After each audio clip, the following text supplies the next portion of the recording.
regular 4xe fans. It's been a little while since I've done a video, and that's because the little Jeep's been in the shop getting some work done. More about that in another video. What I wanted to share in this video is this right here, the select tire fill alert.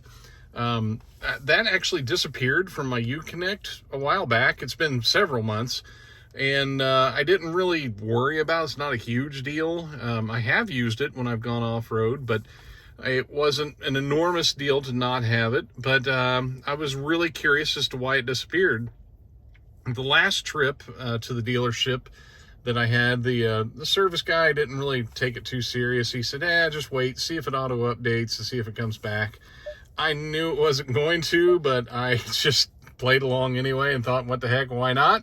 But as you can see, it is back on my screen, and I had a service manager that really took that serious. I just mentioned it to him while he had it in there. Right before I left, he said, is there anything else we need to look at while we have it in here?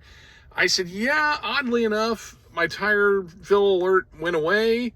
Would you be able to look into that? He said, sure, we can look into that. And they really dug into it.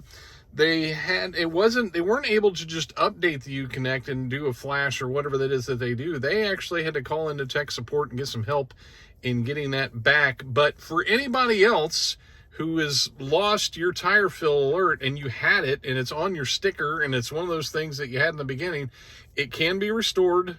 Proof is in the pudding. So just wanted to share that good news with anybody else who's lost their tire fill alert. And there you go. Thanks for watching.